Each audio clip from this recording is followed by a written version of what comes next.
안녕하십니까. 오늘은 건강의 원리라는 주제를 가지고 1시간 정도 강의를 하겠습니다. 여기 어떤 속담이 있죠.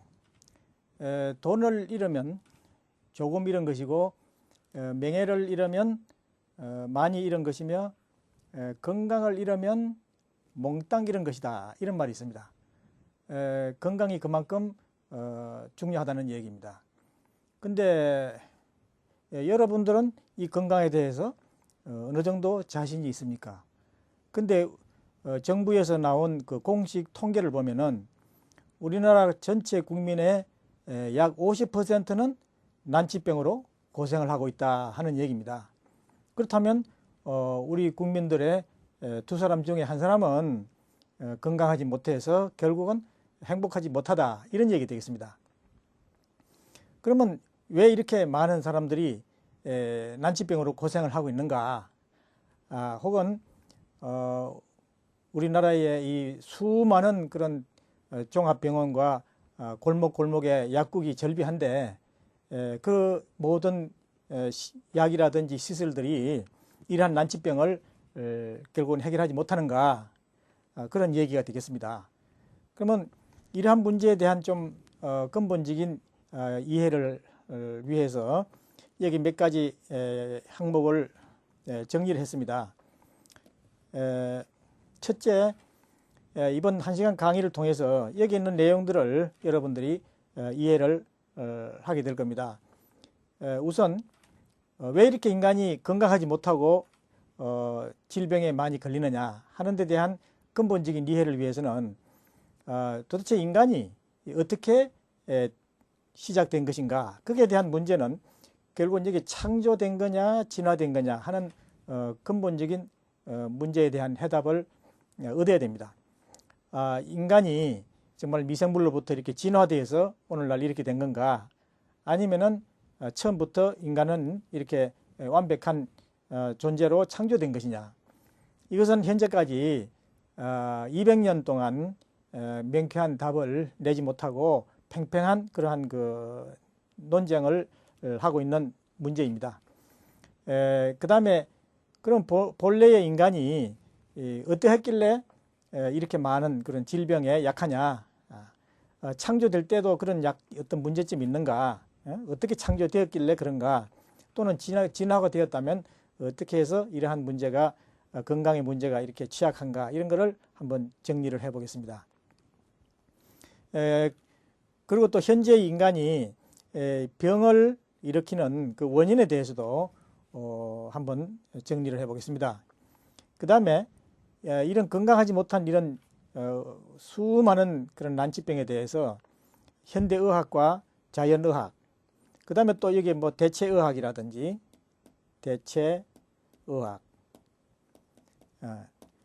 또 수많은 그런 종류의 전통의술 혹은 또 민중의술, 이런 건강법들이 어마어마하게 많이 소개가 되고 있습니다.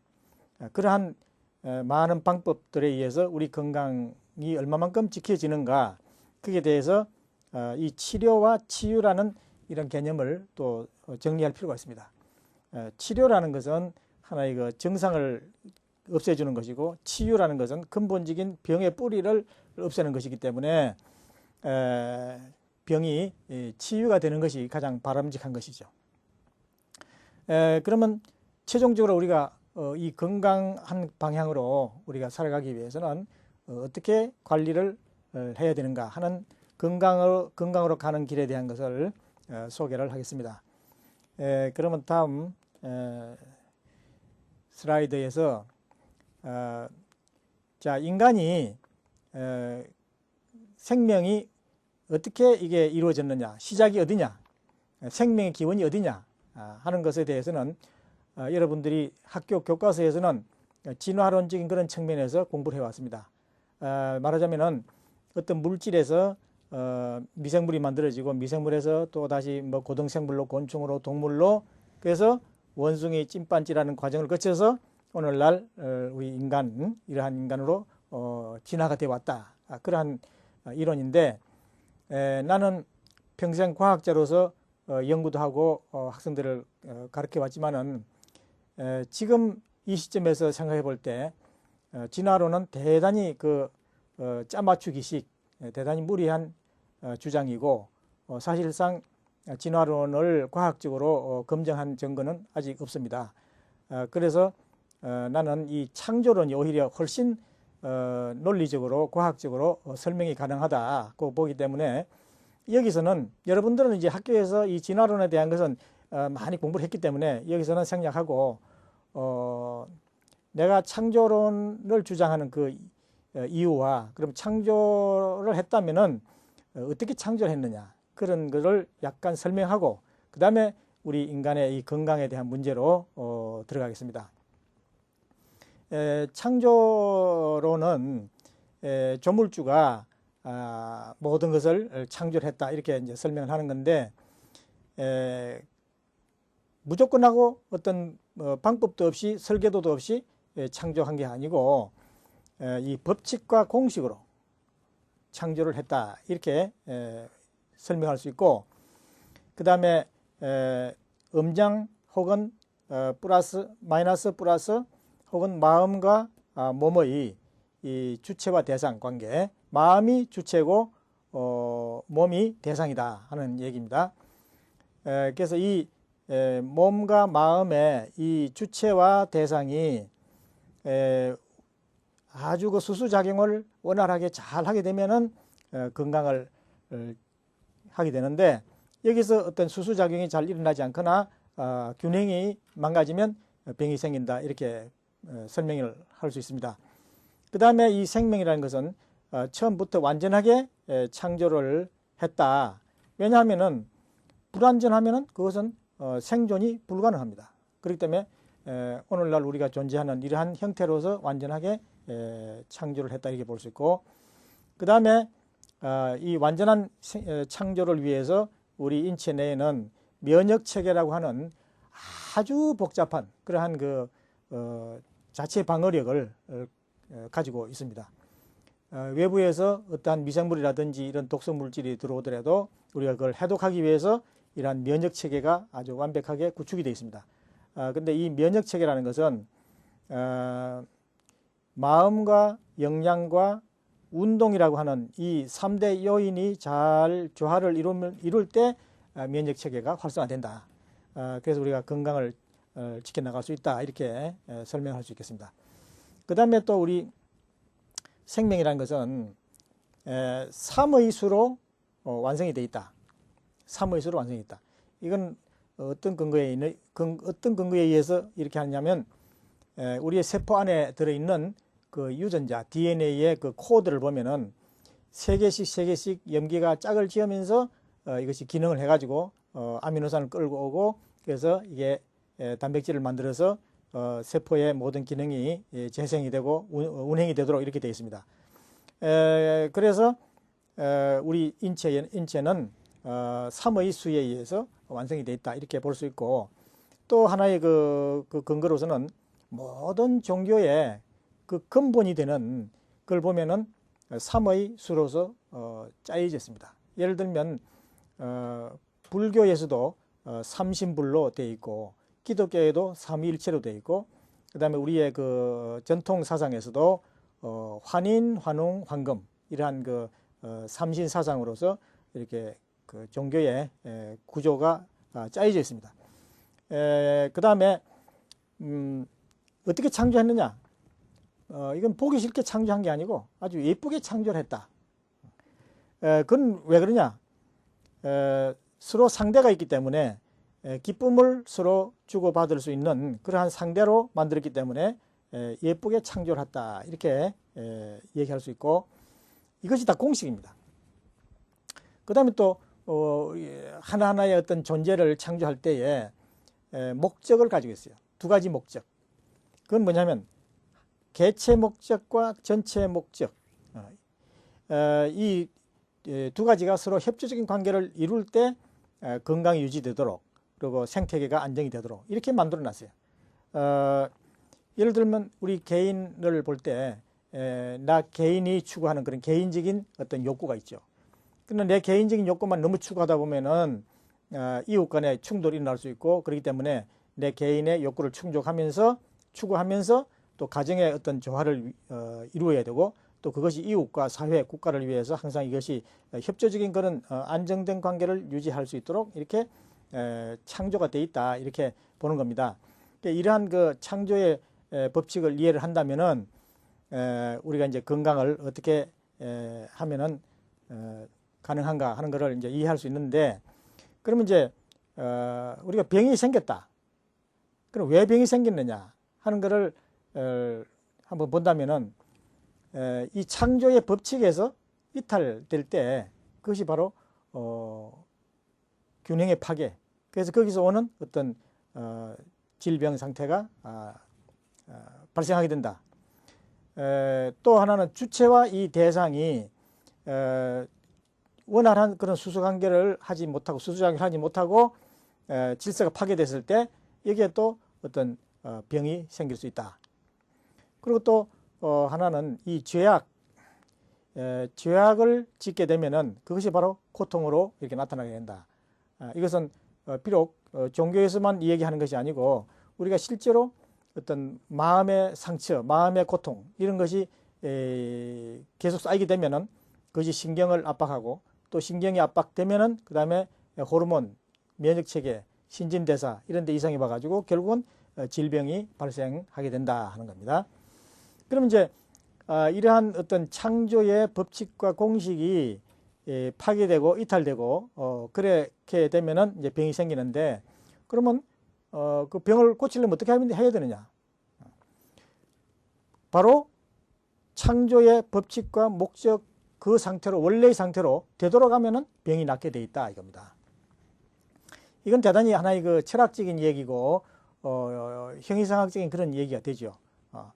그러나 이것이 아주 근본적인 문제이기 때문에 이 인간에 대한 이러한 그 이해를 바탕에 깔고 그 다음에 우리가 과학적인 어떤 처방이라든지 그런 어떤 기술적인 것을 우리가 받아들일 때 원활하게 건강을 관리할 수 있다, 이렇게 된 겁니다. 근데 이제 우리 그 국민들의 그 건강 실태에 대한 정부의 그 자료를 보면은 이렇습니다.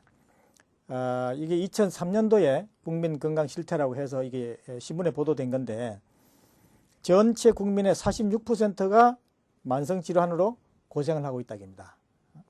그럼 어릴 때에는 이런 아토피가 제일 많고 피부염이 많고, 그 다음에 이제 5세에서 35세까지는 충치, 알레르기, 비염 이런 것이 많고, 35세에서 45세 이렇게 중년으로 가면은 위염, 소화기 궤양, 고혈압 이런 게 많고, 50세 이상이 되면은 고혈압, 관절염, 암 이런 쪽으로 발전이 된다 이거죠. 근데 우리 사회가 이러한 그 건강이 상당히 열악한 상태에 있는 그 원인 중에 하나는 여기 보면은 이런 우리나라의 성매매 업소가 한 60만 개 되는데, 그 성매매 업소에 관계하고 있는 생업을 걸고 있는 젊은 여성들이 200만 명이라는 숫자가 나옵니다. 이것도 경찰청의 조사에서 나온 거예요. 그러면 우리 국민 건강이 이렇게 열악한 거하고, 그 다음에 이 성매매 업소하고 무슨 관계가 있느냐?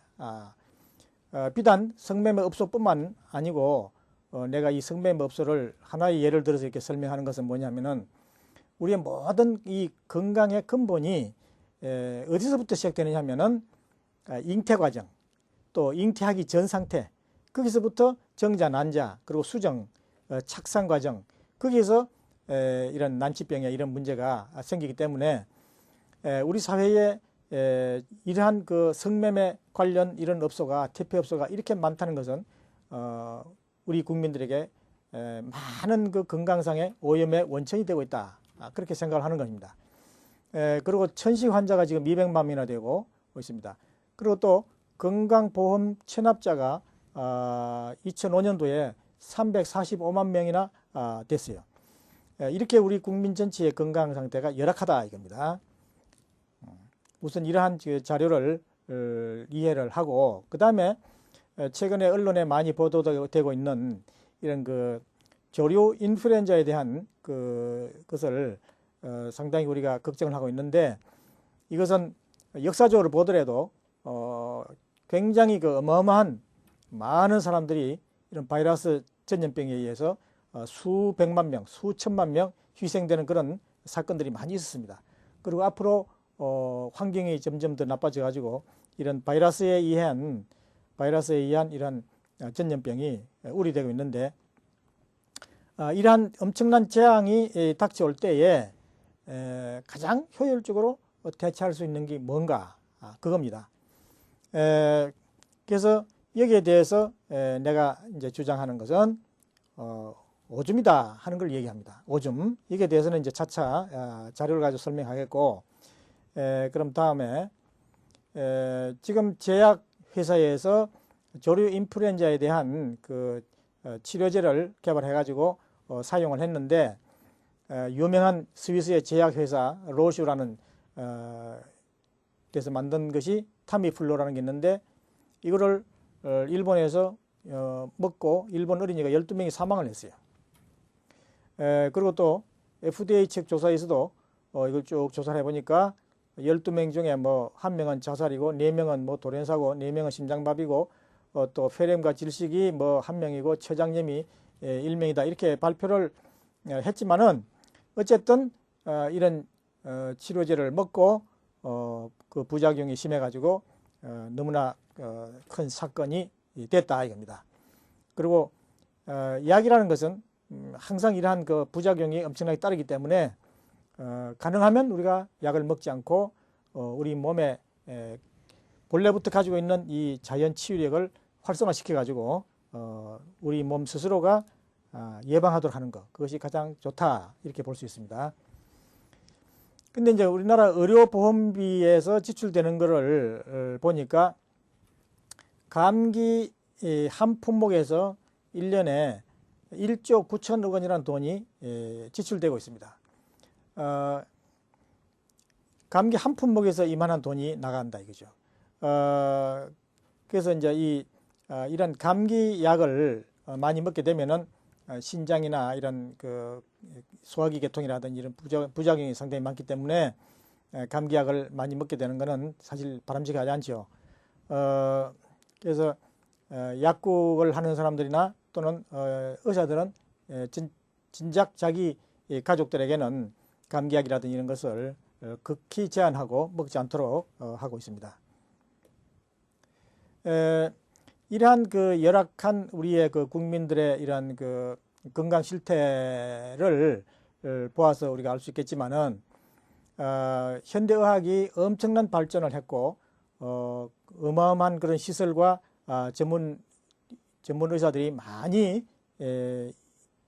있지만은 그 부작용이라는 것은 상당히 그 많다. 그래서 얼마 전에 2002년도에 미국에서 어떤 책이 나왔느냐면은 현대의학의 종말이다 하는 책이 나왔어요. 가장 그 현대의학이 발전되어 있는 미국에서 현대의학의 종말이라는 책이 이렇게 나왔다 하는 얘기는 대단히 충격적이죠. 그런가 하면 미국의 국민들의 3분의 1은 의료보험이 없어요. 좀 놀랄 일이죠. 미국처럼 그 부자 나라, 전 세계에서 가장 강한 국가, 또 제일 부자라고 하는 그런 미국에서 국민들의 3분의 1이 의료보험이 없다 이겁니다.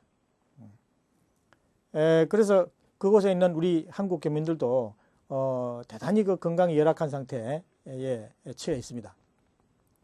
그런가 하면 2004년도에는 일본의 현직 의과대학 교수 아보 교수인데 이분은 면역학 전공이에요. 이분이 또 어떤 책을 내놨느냐면 약을 끊어야 병이 낫는다. 현직 의과대학 교수가 약을 끊어야 병이 낫는다. 이런 책을 출판했어요. 이거 한국에 번역이 되어 있습니다. 또 의료가 병을 만든다. 의료가 병을 만든다. 이런 말이 있죠. 우리나라 속담에도 병 주고 약 주고 한다는 말이 있지만은 현직 의과대학 교수가 이러한 책을 출판할 때부터는 그 동료 의사들로부터 상당한 그러한 압력을 받을 수 있는 그런 문제인데도 불구하고 당당하게 이러한 책을 출판했다는 것은 참 이분의 용기가 대단히 놀랍습니다. 이 책을 읽어보면 정말 우리가 공감할 수 있는 그런 내용들이고 이 두 권 다 번역이 되어 있습니다. 면역학 교수로서 대단히 유명한 교수입니다. 그 다음에 이제 2005년도 작년에 우리나라에 또 아주 상당히 충격적인 책이 나왔어요. 그건 뭐냐면 의사가 못 고치는 환자는 어떻게 하나 이란 제목의 책입니다. 이 책을 써낸 분은 황종국 부장판사예요. 울산지방법원에 있는 분인데 이분이 그 의료 분쟁 재판장을 3년간을 했어요. 의료법으로 구속돼서 오는 사람들을 가만히 보니까 전부 병을 잘 고치는 사람들이야. 병원에서 의사들이 포기한 그런 환자들, 그런 사람들을 의사가 아닌 사람이 잘 고치니까 소문이 나서 자꾸 그걸로 환자들이 몰려. 그러니까 의사들이 그 사람을 고발하는 거예요. 그래서 의료법은 의사가 아닌 사람이 환자에게 어떤 치료를 하거나 어떤 건강 정보를 전달하거나 하면 의료법으로 이거 구속하게 돼 있어요. 그러니까 실정법이 그렇게 돼 있다 이거죠. 그래서 이제 이 황종국 부장판사가 이건 이상하다. 법이 생명의 위에 있다는 말인가. 의사들이 못 고친 환자를 의사가 아닌 사람이 고친다면 그 사람을 칭찬하고 표창해야지. 생명을 구한 사람을 벌을 주고 벌금을 매긴다는 것은 이건 법 정신에 어긋나고 국민의 기본권에 대한 중대한 침해다. 이래가지고 이런 책을 내가지고 전 국민들에게 이 책을 읽히고 있고 이러한 잘못된 의료법을 개정하기 위해서 전 국민들이 이걸 알아야 된다 해서 계몽운동을 전국적으로 펼치고 있습니다. 이러한 쭉 전 세계적인 그 움직임이 이제 움직임을 볼 때에 우리 정말 국민들의 그 난치병에 대한 그 해결의 방법이 너무 제한되어 있어요. 그래서 이제 내가 8년 전에 그 우연한 기회에 오줌이 감기에서 암까지 예방도 되고 예방도 하고 치료도 한다고 하는 그러한 놀라운 체험 사례와 그러한 자료를 공부를 하게 돼 가지고 그래서 알고 보니까 이것은 정말 오줌은 더러운 것이 노폐물이 아니고 이거야말로 난치병을 치료하는데 가장 탁월한 약이다 또는 그래서 생명수다 이렇게 이름을 붙여 가지고 이제 계속 여기에 대한 것을 국민들에게 교육을 하고 있습니다. 그래서 이제 이 자료, 이 슬라이드는 이제 오줌을 가지고 병을 치료하는 요로법에 대한 내용이 되겠는데 이 요로법은 연구실에서 만든 게 아니고 본래부터 있던 거이기 때문에 그 효과는 정말 놀라울 정도입니다. 그래서 이걸 초과학성이다 이렇게 이름 붙였어요. 과학적으로 설명할 수 없어요. 현재. 그래서 여기 보면은 이제 감기에서 암까지 돈과 약이 필요 없는 생명수 건강법 이렇게 되어 있습니다. 여기 이제 생명수라고 하면은 여기에 이제 세 가지가 있는데 태아가 양수를 먹고 자라고 또 태어나면은 아기가 이게 모유를 먹고 자라고 그러죠. 그러면 이제 양수하고 모유를 이렇게 생명수라고 하면은 얼른 이해를 합니다. 별 거부 반응을 보이질 않아요. 근데 오줌이 생명수다 하면은 그 근거가 어디 있느냐 이렇게 묻는 사람이 많습니다. 그러면 오줌이 생명수라는 그 근거만 제시하면은 되는 거죠. 그래서 나는 이 양수, 모유, 오줌 이 오줌이 이게 3대 생명수다 하는 것을 이제 개념 정리를 하고 여기에 대한 자료를 소개를 하겠습니다. 우리가 수정을 정자 난자가 이렇게 수정을 해가지고 어머니의 뱃속에서 이제 태아가 자라게 되는데, 태아가 자라면 착상을 하면 자연히 거기서 양수가 고여가지고 이제 태아는 양수를 먹으면서 10달 동안 엄마의 뱃속에서 이렇게 자라게 됩니다. 그렇게 해서 10달 이제 지나면 출산을 해서 이제 모유를 먹고, 모유도 저절로 나오죠. 또 이 양수도 저절로 나옵니다. 이렇게 해서 이제 자라게 되는데, 만약에 태아가 10달을 못 채우고 조산을 한다든지 그렇게 되면은 병원에서 응급조치로 이 인큐베이터에다 넣어가지고 키우게 됩니다. 근데 이 인큐베이터를 아무리 잘 만든다고 해도 어머니의 이 양수라든지 자궁을 능가할 수가 없지요. 마찬가지로 우유회사에서 조제 분유를 만들어 가지고 아기에게 공급하고 있는데, 조제 분유를 아무리 잘 만든다고 해도 모유를 능가할 수가 없어요. 그래서 이 조제 분유는 어디까지나 모유의 대용품이다 이겁니다. 한때는, 지금부터 한 30년 전에는 산부인과 의사들이 모유는 영양가가 없고 오염되어 있기 때문에 모유 먹이지 말라고 그랬어요. 그래서 산부인과마다 그 분유 회사의 그 로비를 받아가지고 추천하는 그 분유 제품이 달라요. 그래서 뭐 김 산부인과는 남양 분유, 또 그 옆에 있는 박 산부인과는 매일 분유, 그것도 그 옆에 있는 뭐 윤 산부인과는 그래도 뭐 서울 우유가 이게 조합 형태고 우리나라에게도 제일 가는 우유 회사니까 서울 분유가 좋다, 이런 식으로 했어요. 그러나 그 당시에도 그 산부인과 의사들은 자기 자식은 모유를 먹였어요. 그런 한때가 있었지만은 이제 요즘은 그런 얘기 못하죠. 우리가 다 알거든요. 아기에게 모유를 먹여야 된다는 건 다 알기 때문에. 근데 이제는 오줌이 문제입니다. 자, 오줌이 생명수라고 하는 그 근거는 이따가 또 소개하겠지만은, 오줌이, 우리 성인들은 오줌을 마시면서 건강을 예방하고 이렇게 죽을 때까지 건강 관리를 하도록 이렇게 창조되어 있어요. 근데 이 오줌을 대신해서 이 신약이 개발되고 뭐 여러 가지 함약도 개발되고 이래서 이것을 약국이나 병원이 이것을 영업의 수단으로 활용하고 있습니다. 근데 분유회사는 조제 분유를 영업의 수단으로 돈벌이를 위해서 하고 있고, 병원과 약국에서는 이 오줌 대신에 약을 개발해 가지고 돈을 벌고 있습니다.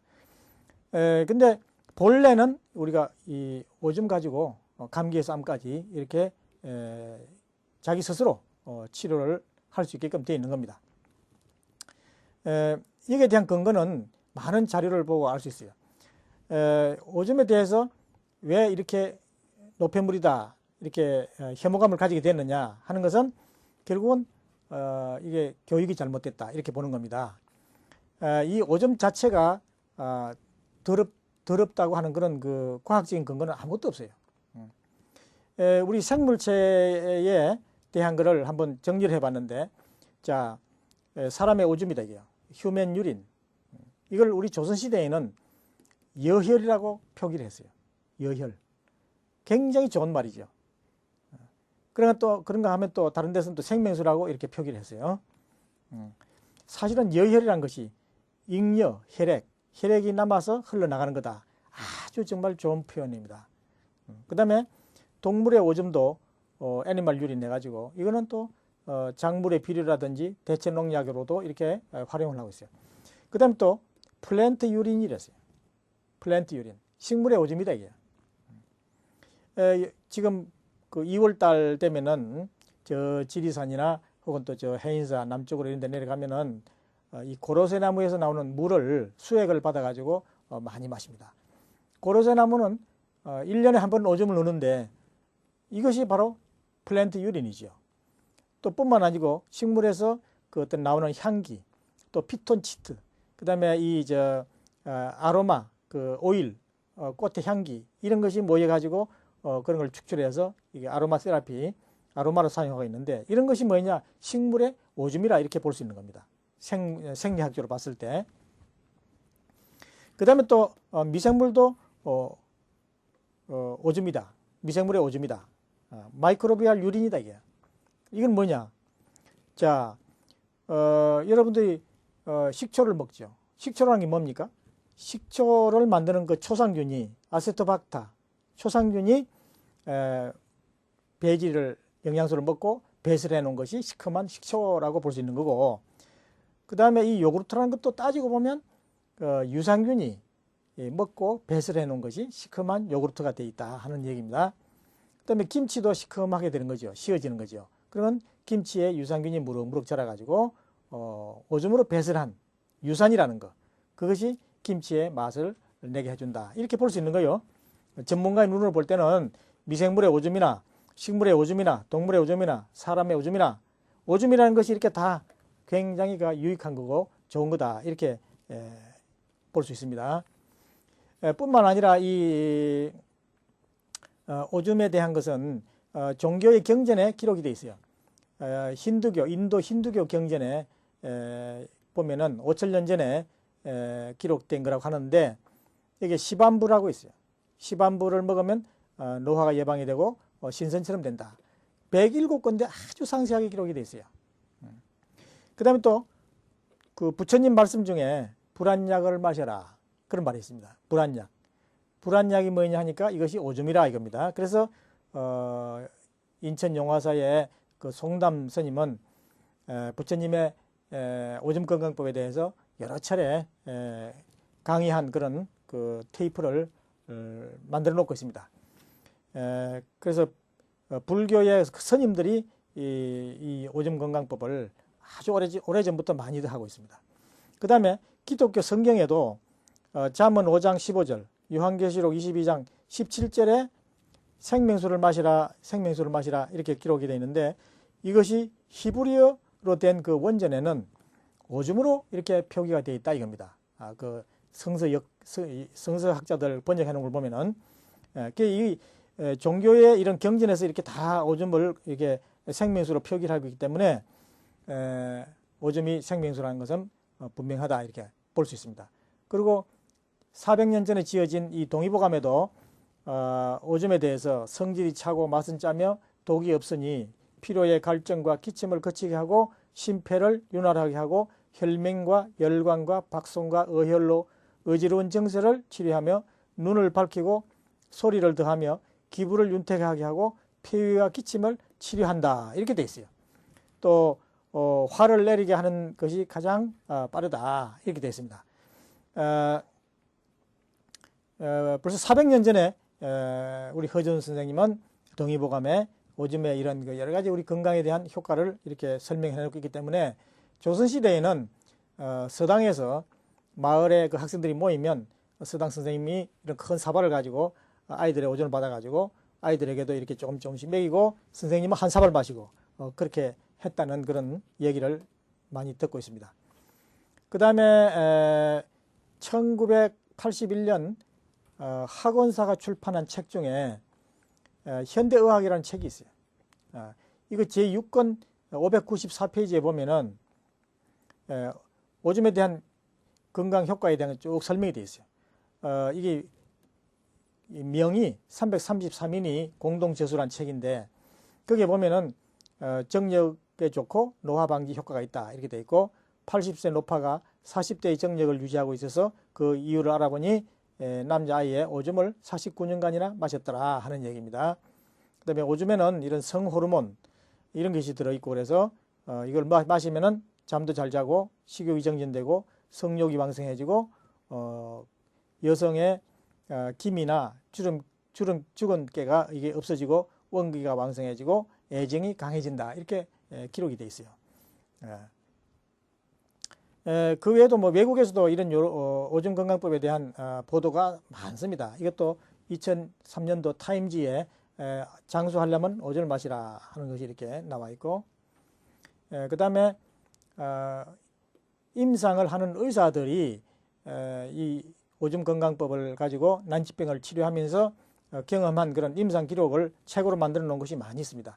제일 그 원전이라고 할 수 있는 것이 1945년에 영국의 암스트롱 의사가 쓴 책인데, 오줌보다 더 훌륭한 처방은 없다 하는 것을 써냈어요. 이 책 이름이 The Water of Life입니다.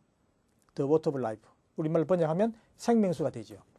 현대의학을 공부한 의사가 오줌은 생명수라고 이렇게 표기를 했어요. 자, 그러면 종교 경전에 생명수라고 기록이 되어 있죠. 또 의사가 생명수라는 책을 냈죠. 그리고 수많은 의사들, 수많은 전 세계의 그런 많은 사람들이 오줌을 마시고 난치병을 치료한 그런 보고서를 많이 내놓고 있어요. 그 정도면 오줌이 생명수라는 것은 의심할 여지가 없습니다. 그리고 3년마다 세계 요로법 대회가 열리고 있는데 2003년 브라질에서 세계대회가 열렸고 거기서 의사 40명이 난치병에 대한 치료 보고를 했습니다. 또 인도에서는 이 건강한 사람 45명을 선발해가지고 매일 오줌을 200ml 이렇게 혈관에다 주사를 했어요. 3개월 후에 그 혈액을 검사를 해보니까 오줌 주사하기 전과 아무런 차이가 없더라 이겁니다. 그건 뭐냐? 오줌을 직접 혈액에다 주사를 해도 아무 문제가 부작용이 없다 하는 얘기입니다. 그건 왜 그러냐? 오줌이란 것은 혈액이 전신을 돌다가 이렇게 여과돼서 흘러나온 혈액이다. 혈청과 마찬가지다 이겁니다. 그러니까 부작용이 있을 수가 없는 거죠. 그 다음에 오줌에 대한 모든 성분이 다 밝혀져 있어요. 아미노산, 비타민, 무기물, 뭐 탄수화물, 그 다음에 효소, 또 유리아, 그 다음에 뭐 여러 가지 그러한 그 항암 물질 이런 것들이 다 밝혀져 있습니다. 또 EPO, 조혈인자, 그 다음에 세포 성장을 촉진시키는 EGF 이런 것이 다 분석이 돼서 밝혀져 있어요. 그럼 이러한 성분을 내놓고 여기서 더러운 거 골라보세요. 아무도 여기에 대해서 더럽다고 얘기할 사람은 아무도 없습니다.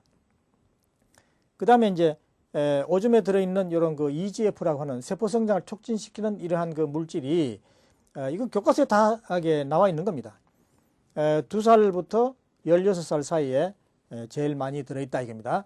그래서 오줌을 마시기 시작하면 신진대사가 촉진이 되고 이 손톱, 발톱, 머리카락 자라는 속도가 훨씬 더 빨라져요. 손톱, 발톱 깎는 게 그 보통 때하고 달라요. 그래서 그만큼 이 신진대사가 활발해진다 하는 얘기죠. 그 다음에 오줌이 생명수라고 하는 그러한 그 근거가 될 수 있는 것은 삼풍백화점이 붕괴됐을 때 600명이 사망하고 그때 생존했던 사람이 오줌을 먹고 2주간을 견디던 그런 사건이 보도됐어요. 그 다음에 장성 탄광에서 붕괴됐을 때 그때 생존자가 또 오줌을 먹고 살아났고 그 다음에 사막을 횡단할 때 그 다음에 영국의 하니발 장군이 알프스산을 넘어갈 때 그럴 때 오줌을 먹고 전장을 했다 하는 기록이 있고 미국에서도 재난 대책 중에 필수 교육 항목으로서 위급한 상황에는 오줌을 한 방울도 버리지 말고 마시라 하는 기록이 있습니다. 이런 걸 볼 때에 만약에 오줌이 몸에 해롭다거나 하면은 그 열악한 환경에서 오줌을 먹으면 그게 사람을 죽이는 거지 사람을 살릴 수가 없는 거죠. 그래서 오줌이 건강하게 하는 생명수다 하는 겁니다. 그 다음에 이제 오줌의 특성 중에 중요한 거 하나가 이게 뭐냐면은 계면활성력이 굉장히 크다 이겁니다. 오줌을 커에 받아가지고 이렇게 공기를 집어넣으면은 이렇게 전부 이렇게 거품이 돼서 다 날아가요. 거품이 돼서 이 거품이 되는 성질 이게 뭐냐면 계면활성력이에요. 마치 비누를 풀면은 거품이 생겨가지고 때를 잘 이렇게 씻어내는 것과 마찬가지로 오줌도 세정작용이 아주 좋아요. 그래서 이런 계면활성력이 있기 때문에 우리가 감기가 걸렸을 때 이 오줌을 가지고 처치를 하면은 감기 바이러스가 이 오줌의 이런 계면활성력에 의해서 죽고 또 면역력이 또 좋아져서 감기가 쉽게 낫습니다. 그 다음에 이제 우리가 병이 생기느냐, 병에 걸리느냐, 안 걸리느냐 하는 것은 결국은 우리 몸 내부에 갖추고 있는 우리 면역 체계, 자체 치유력 이것이 얼마나 잘 활성화되어 있느냐 그 차이인데 이게 이제 참고로 이 면역 세포가 어떻게 생기느냐 하는 것을 이렇게 좀 확대해 가지고 여러분들한테 한번 소개를 하겠습니다. 면역 세포에 대한 것은 굉장히 전문적인 그런 분야이기 때문에 일반 그런 자료에서는 보기 힘들지만은 이런 면역 세포 제일 흔히 나오는 이런 B 세포 또 T세포, 이것이 B세포고 이것이 T세포입니다. 그 다음에 우리 몸에 이제 암이 생겼어요. 이렇게 암이 덩어리가 이렇게 생겼습니다. 세포가 막 덩어리가 암세포에 덩어리가 생겼는데 우리 몸에 있어서는 안 되는 이런 암 조직이 만들어졌기 때문에 이런 것이 생기면은 바로 우리 몸 안에 있는 이런 우군, 면역세포, NK셀이라고 하는 이것들이 자동적으로 신호를 받아가지고 이 암 조직을 처치하기 위해서 이렇게 공격을 합니다. 그래서 이제 이 암 조직이 구멍이 뚫렸죠. 암세포가 구멍이 뚫려가지고 이 자연살해 세포가 이걸 구멍을 뚫어서 이 안에다가 효소를 집어넣어가지고 이 암 덩어리가 전부 다 분해가 되고 이렇게 해서 죽게 됩니다. 그 다음에 암세포가 이렇게 덩어리가 생기면은 이러한 자연살해 세포가 이렇게 막 달려 들어가지고 이 암세포를 뜯어먹게 돼요. 그리고 우리 이 마크로파지라고 하는 또 큰 대식세포, 이거 큰 대식세포는 우리 몸 내부에서 오래된 세포, 이 노화세포, 우리 피부 표면에 이 때가 돼가지고 이게 나오는 것도 노화세포인데 우리 몸 안에도 간이라든지 또는 췌장, 장 이러한 그 내부 조직의 표면이 노화가 돼서 이렇게 떨어져 나오거든요. 떨어져 나오면 그거를 쌓이면 안 되니까 그것을 이런 면역세포가 막 대식세포라고 하는 것이 이렇게 잡아먹어가지고 전부 소화를 해서 깨끗하게 이렇게 처리를 해줍니다. 그러니까 이러한 현상은 우리가 모르는 사이에 우리 몸 안에서는 내 몸 세포가 또 내 몸 다른 세포를 이렇게 먹어서 치운다. 내가 나를 먹는 이러한 리사이클링이 계속 이루어지는 과정에서 우리가 건강을 유지하고 있다. 이렇게 볼 수 있습니다. 그 다음에 이제 또 면역세포가 이 지방분해 대사를 촉진시킨다 이게요. 왜 이러한 그 그림을 소개를 하느냐면은 요로법을 하고 그러면은 이 뱃살이 잘 빠지거나 또 지방분해가 잘 돼서 체중이 감소되고 하는 그런 현상이 나타나요. 그걸 어떻게 설명할 수 있느냐? 그래서 이 면역세포가 활성화되면 이 지방분해 대사를 촉진시켜 가지고 그런 살이 빠진다 하는 겁니다. 그 다음에 이제 여기에 소개하는 이것은 오줌이 어떤 질병에 좋은가 이런 질문을 내가 많이 받아요. 근데 여기 있는 것들은 뭐 책에서 내가 뺏기 놓은 게 아니고 전부 내가 확인한 그런 사례들입니다. 예를 들어서 이 당뇨병 고친 사람이 있느냐? 내한테 전국의 회원들이 한 2,200명이 돼요. 그러면 당뇨병 고친 사람 되라. 그러면 내가 딱 전화 걸어서 하면은 자기가 당뇨병 어떻게 있었는데 어떻게 언제부터 오줌을 마셔가지고 어떻게 고쳤다 하는 사람 체험 사례를 다 볼 수가 있어요. 그리고 한 달에 한 번씩 하는 그 세미나에 와서 자기의 이런 난치병에 대한 치료 사례를 발표를 하고 그렇게 합니다. 전부 이 구체적인 사례들이 다 있습니다. 오줌 한 가지로서 이렇게 많은 병이 이렇게 치료가 된다 하는 것을 현대과학으로서는 이건 설명할 수 없죠. 그러나 이것은 엄연한 현실이고 또 이렇게 치료가 된다는 것은 사실 오줌의 그런 여러 가지 특성을 보면 당연히 당연하다고 이렇게 이해할 수 있는 겁니다. 이러한 그 오줌에 대한 이러한 놀라운 그러한 그 효능이 점점 알려지기 시작하면서 불교계에서도 많은 그 스님들이 이거를 권장하고 있고 천주교에서는 또 김차교 신부님이 요로법에 대한 독일 책을 번역해 가지고 많이 보급을 시키고 있습니다. 그 다음에 이 개신교에도 손철귀 목사님이라든지 이성택 목사님이라든지 또 진주에 있는 최임경 목사님이라든지 부산에 있는 이영준 목사님 그 외에 뭐 많은 목사님들이 이 요로법에 대해서 그 신도들에게 이거를 하도록 권하고 있어요. 그 다음에 오줌을 특성 중에 하나가 이 ORP라는 그 보면은 요단식을 하면서 오줌의 그 ORP를 재보니까 ORP라는 건 뭐냐면은 산화환원전이라고 하는 이런 전문 용어인데 환원력을 나타내는 거죠. 환원력을. 그래서 요단식을 하면서 오줌에 ORP를 재보니까 마이너스 값으로 쭉 내려가요. 마이너스 200mV까지 내려가는 걸 확인했어요. 그래서 하하, 이게 어떤 상당히 의미가 있구나. 그래서 우리 대장 속에 산화환원 전이는 마이너스 250mV예요. 우리 소화기관에서 생기는 이런 활성산소를 제거하기 위해서 대장의 그러한 그 환원력이 대단히 강한 조건으로 이렇게 만들어 놓은 거죠.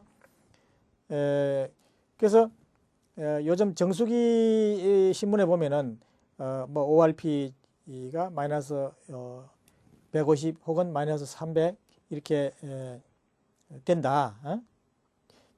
자기 정수기 물을 받아보면은 이러한 그 ORP가 된다. 그래서 환원력이 강한 물을 먹을 수 있다 하는 걸 이제 선전을 하는 건데, 그것은 내가 직접 확인해 본 결과는 상당히 거리가 멀고, 그걸 받아서 뭐 오랫동안 보관하게 되면 또 이것이 이게 숫자가 변하고 그렇기 때문에 또 반드시 ORP가 낮은 물이라고 해서 좋은 물이라고는 볼 수 없어요. 근데 굳이 이 ORP를 낮은 물을 먹겠다든지 할 때에는 좋은 방법이 있어요. 자주겸. 우리나라에 지금 자주겸이 많이 나와 있죠. 그 자주겸을 한 알갱이만 넣어서 ORP를 재보면 마이너스 200까지 빠르게 이렇게 내려갑니다. 그래서 그런 방법으로 예를 들어서 오줌에 ORP를 낮추기 위해서 주겸을 한 알갱이 넣어서 먹거나 또는 물에다가 한 알갱이 넣어서 먹는 거, 그런 것은 좋다고 볼 수 있죠. 이 요로법에 대한 것이 점점 관심이 높아지면서 군부대에도 가서 강의를 했어요. 그 계룡대 2004년도에 가서 특강을 했고, 또 육군 부사관학교에도 가서 강의를 했습니다. 그 다음에 ROTC 학생들에게도 강의를 하고, 이렇게 해서 우리 국내에 2000년에 세브란스 병원에 거기 의사들 약 150명에게 요로법 특강을 했고, 그 외에 교회, 그 다음에 뭐 각 대학, 학회, 그 다음에 2004년도에는 조선대학 의과대학에 가서 대학원 150명에 대해서 특강을 했고, 그 외에 뭐 노인대학이라든가 또는 목사님들의 모임, 이런 많은 단체에 가서 요로법을 강의를 하고 보급을 하고 있습니다. 중국에 가서도 강의를 했는데, 그리고 또 그 학생들이 굉장히 관심이 많아요. 그리고 북한에도 이 요로법 책을 전달하기 위해서 2003년에 평양을 갔어요. 그러니까 이분은 대단히 그 계급이 높은 사람이에요. 근데 책을 전달하는데 중앙당에 보고를 해야 된다고 그래서 그럼 보고하라고 했더니 그 보고가 답이 오는데 3일 걸려요. 건강에 대한 책을 주고받는데도 3일이라는 시간이 걸린다 이 말이에요. 그러니 그 무슨 그 경제가 발전할 수 있겠어요? 이것은 키신저, 인터넷에 떠 있는 건데, 웰노운 유린 드링커 헨리 키신저 국무장관이죠. 옛날에 국무장관 지낸 분. 오줌 먹는 사람으로 잘 알려져 있다 이겁니다. 그래서 이 정치적인 그런 전 세계적으로 정치가들 중에 인도의 대사의 수상, 그 다음에 키신저 박사, 그다음에 일본의 후쿠다 수상, 미국의 존슨 대통령, 뭐 이런 분들이 요로법 하는 걸로 많이 알려져 있습니다. 그래서 이 사진은 뭐 좀 나체 사진이지만 사실 이거는 그 음란물이 아니고 요로법을 하면 이렇게 정력이 좋아진다 하는 것을 이렇게 상징적으로 이렇게 보여주기 위해서 이렇게 이제 이분이 이 키신저 박사한테 당신이 요로법을 어떻게 하는지 모르지만은 내가 시범을 보이겠다 하면서 욕조에 들어가서 자기가 이렇게 직접 시범을 보인 겁니다. 그래서 이것은 힘이 약하면 이렇게 쏘아 올릴 수가 없죠. 그래서 이만큼 정력이 좋아진다 하는 것을 이렇게 시범적으로 보여주는 겁니다. 그 다음에 외국에 가서도 내가 강의를 많이 했어요. 독일에 갔고, 네팔, 브라질, 일본, 그 다음에 중국, 뭐 미국 오하이오에도 작년 2월 달에 가서 강의를 했는데 그분들이 아주 좋아해요. 그리고 작년 10월 달에는 라틴 아메리카의 그 대회가 있어가지고 콜롬비아에 가서 또 강의를 했습니다. 그 세계 대회가 3년마다 열리고 있는데 1996년에 인도에서 제1회가 열렸고, 그 다음에 독일에서 2003년에 열렸고, 또 요거는 이제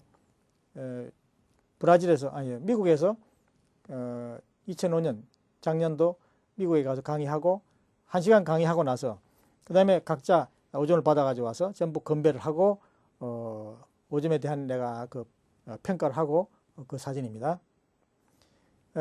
이 미국에는 굉장히 비만한 사람들이 많아요. 그래서 이 사람들을 내가 타겟으로 정해가지고 적극적으로 요로법으로 이걸 비만을 해결하려고 했는데, 이분이 의지가 약해가지고 내가 온 다음에는 그만 포기했더라고요. 그래서 남편이 좀 도와줘야 되는데 이 남편도 협조를 안 해가지고 결국은 실패를 했어요. 그래서 다시 한번 미국의 전국을 순회하면서 이 요로법 강의를 하기 위해서 지금 계획을 세우고 있습니다.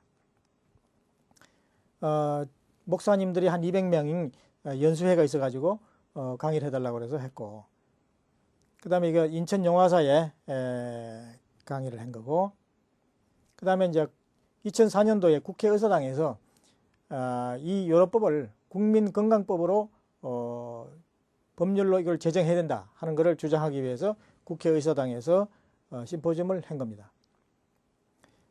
이 대사이, 인도의 대사이 수상, 10억 인구의 수상입니다. 10억 인구의 수상. 대단하죠. 10억 인구의 수상이 자기 건강법을 소개하면서 서방 기자들 모아놓고 나는 아침을 안 먹고 오줌 한 잔으로서 아침 식사를 대신한다. 내 건강법은 이거다 하는 것을 소개를 했어요. 그것이 전 서방 세계에 홍보가 돼가지고 요로법이 아주 많이 확산이 됐습니다. 인도가 참 굉장히 그 위대한 거죠. 인류 문명에 상당히 그 기여한 면이 있는데, 만약에 우리나라 총리가 이런 건강법을 한다고 하더라도 정말 대중 앞에 나와서 또 전 세계 앞에 나와서 이것이 좋다 하는 것을 당당하게 얘기할 수 있겠느냐 이거죠. 남의 눈치나 보고. 이것은 우리 학생들에게 강의를 하고 이것을 이제 시범적으로 오점을 받아와서 이렇게 오점에 대한 평가를 하고 그리고 건배를 한 겁니다. 우리 세미나에서 이렇게 하는 겁니다. 그 다음에 KBS ETV에서 2006년 3월 6일 날 강국희 교수의 웰빙 건강법이라 해가지고 30분간 방송을 했어요. 그래서 그 장면을 하나 소개를 합니다. 이것이 방송 나간 다음에 엄청나게 많은 사람들이 전화를 하고 그래서 국민들이 얼마나 여기에 관심이 많은가를 알 수 있습니다. 그리고 이제 그 방송이 나간 다음에 일일이 전화로 다 설명을 하기 어려워서 요 조그마한 책을 하나 만들었어요. 손바닥만한 크기의 소책자인데 한 60페이지 되는 겁니다. 이거를 몇만 부 지금 찍어가지고 전국의 국민들한테 계속 이것을 보급시키는 겁니다. 이것만 읽어보면 요로법에 대한 그 이해, 그 다음에 하는 요령 그런 것이 전부 설명이 되어 있기 때문에 보급을 하고 있습니다. 이 요로법에 관한 책은 굉장히 많이 소개되어 있어요. 1998년도에 내가 알고 보니 생명수라는 이름으로 책을 낸 거 있고, 그 다음에 오존을 마시자, 철학 있는 요로법, 그 다음에 요로법 건강백과, 신비의 생명수, 그 다음에 굉장히 많은 이런 책들이 국내에 나와 있고, 영국의 암스트롱 의사가 1944년에 The Water of Life, 생명수라는 책을 냈고, 그 다음에 미국에는 지금 Your Own Perfect Medicine, 당신의 완벽한 약이다 하는 이름으로 책이 나와 있습니다.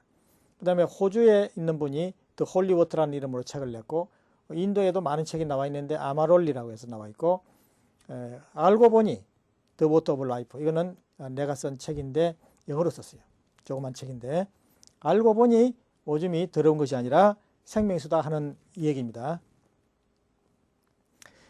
이렇게 해서 이제 요로법에 대한 것을 소개를 했는데, 내가 과학자가 과학적인 자료를 가지고 이렇게 설명을 해도 전체 처음에는 이해하기 힘들어요.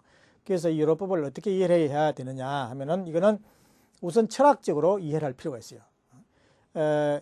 과학이라는 것은 이 자연계에 비하면은 이 과학에 의해서 설명할 수 있는 부분은 극히 적다 하는 것을 우선 이해를 해야 돼요.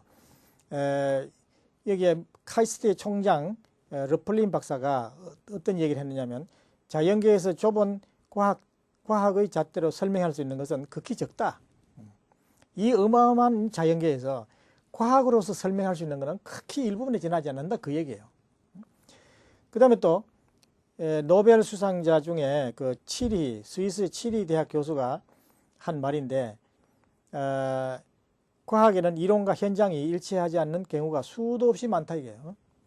남들과 다른 생각을 할 줄 알아야 한다. 이게 2005년 7월 16일 날 조선일보에 보도된 거예요. 그래서 이 오점이라는 것이 지금까지 여러분들이 생각할 때 노폐물이다, 더럽다. 누구한테 그 교육을 받았지요. 잘못된 정보가 여러분들 머릿속에 들어가 있으면 그걸 자기 스스로 극복하기 아주 힘들어요. 그러나 이러한 새로운 어떤 그러한 정보가 들어왔을 때는 빨리 다시 한번 생각해보고 율법에 대한 것을 어느 것이 진실인가 하는 것을 생각해볼 필요가 있습니다. 이제 이 찐빤지도 아주 자기 오줌을 절개 먹는 것을 동영상으로 보여주고 있습니다.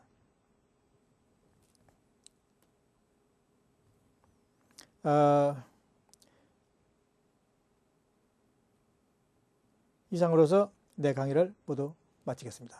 수고했습니다.